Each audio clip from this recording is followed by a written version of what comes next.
Hi, this is Lana Lisa Williams, aka Survival Woman, and it's the Sunday after Thanksgiving 2021, and I'm feeling thankful. Yeah, I am thankful for so many things today. I'm thankful that my husband loves me, and even though he's still in prison, he'll be out in a year and a half, maybe less. I've already waited 3 years. It's hard, but he called me this morning, and I was thankful just to hear his voice. And am I wearing my cross? I have no idea. Yeah. And I'm thankful most of all for Jesus, who died on a cross that wasn't as pretty as this one. This one has different semi-precious stones like garnets and amethysts on it. Jesus died on a wooden one, like a tree. And I wrote a book called Like a Tree Planted, but I am not here to promote that book. Instead, I would like to share with you, some people are running by, cute little kids, another book that I wrote called Selah of the Summit, because I am writing Selah Two, and it's called Selah and the Prisoner. And soon I will be writing Selah Three, which will be set in the future. And each Selah book is about a woman named Selah, or a young woman, a girl practically.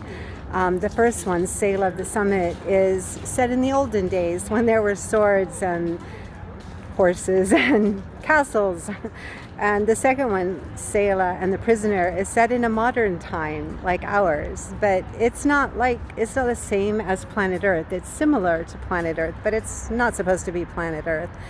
Another planet, very similar though. And then Selah Three, Selah and the Stars, will be about a future Selah who's a starship captain. Yes, because a woman can be a starship captain. And when I was teaching inside a prison, and that's how my story, Selah and the Prisoner, which is my true love story, with my husband Jose, who is in prison. I was teaching in his prison, teaching him actually English, writing, reading, and all that good stuff, grammar. And I just lost my train of thought.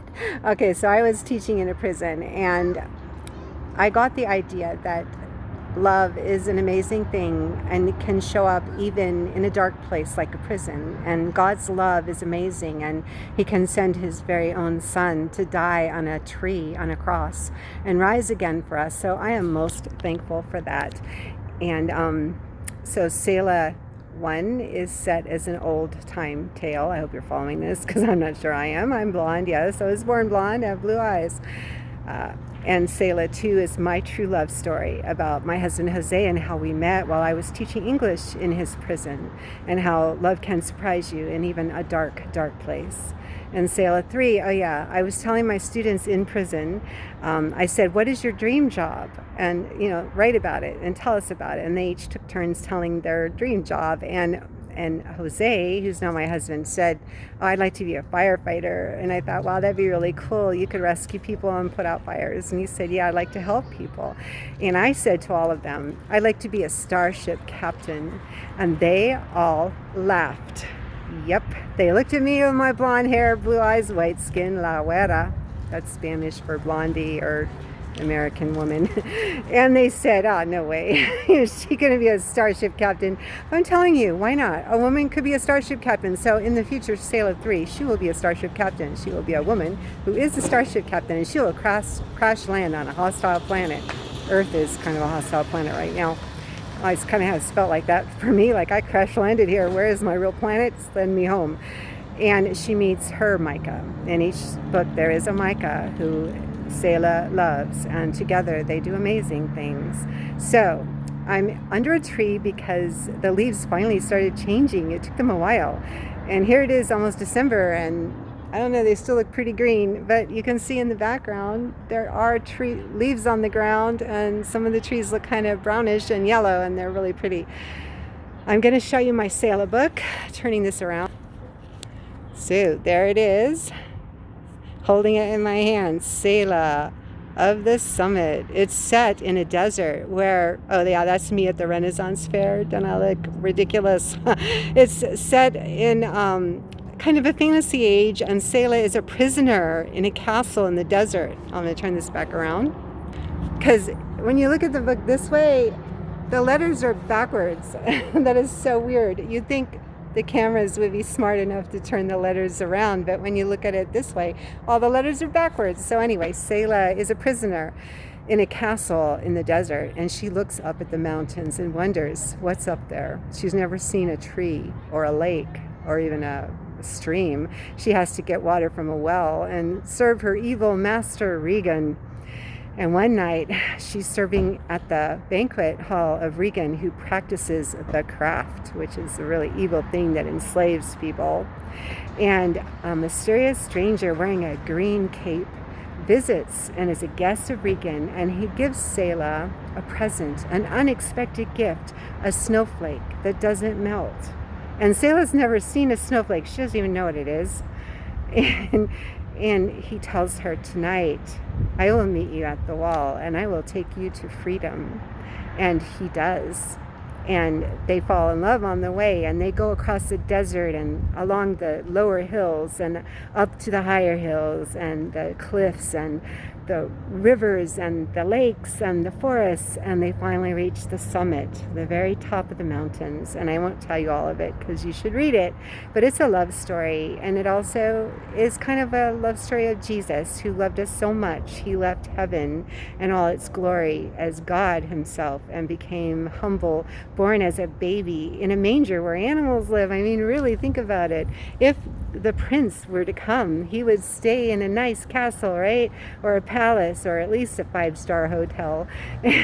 Why be born to very poor people where there was no room, and they were visiting, and they were like strangers in the town, and born in a stable where the animals were because that was the only available room, and she was about to have a baby and nobody gave her a proper room?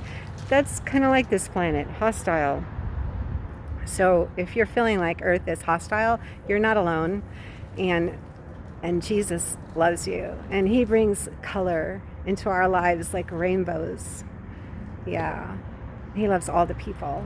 So I'm saying, as Lana Lisa Williams, aka Survival Woman, read my Selah books. Yep, my Selah books, and I think you will like them. In fact, my email is selahtrilogy@yahoo.com, and now you know why, because I am planning to turn my little Selah the Summit book into a trilogy, and you can find Selah and the Prisoner on Kindle Vella, which is Vella. Look it up. Look up Lana Lisa Williams, spelled like Donna with an L, Lonna Lisa Williams, you can spell that, at Amazon, and you will see Selah and the Prisoner in the Vella section, where you read one chapter at a time. Like 150 years ago, 200 years ago in England, people like Charles Dickens would publish their books one chapter at a time in a newspaper and get paid for the word. And they got a good following because the people would all be, what happens in the next chapter? And like the hero would be left clinging to the cliff with his fingers, and they'd be saying, it's a cliffhanger. That's where we got that word. What happens to the poor hero who's clinging to the cliff with his fingers, and there's the lady he's trying to save, and you have to read the next chapter to find out, and that'll be next week. So Kindle, Amazon, figured out Kindle Vella, like novella, and you can find Selah and the Prisoner there. Please read it for Christmas, because it's a true story. Every word is true about my husband and I, and how we met in a prison, and how light shines in a dark place. So I hope you had a good Thanksgiving, and that you are having a wonderful Christmas time, and you have hope in your life. This is Lana under the trees, because I love trees, saying thank you for listening, and goodbye.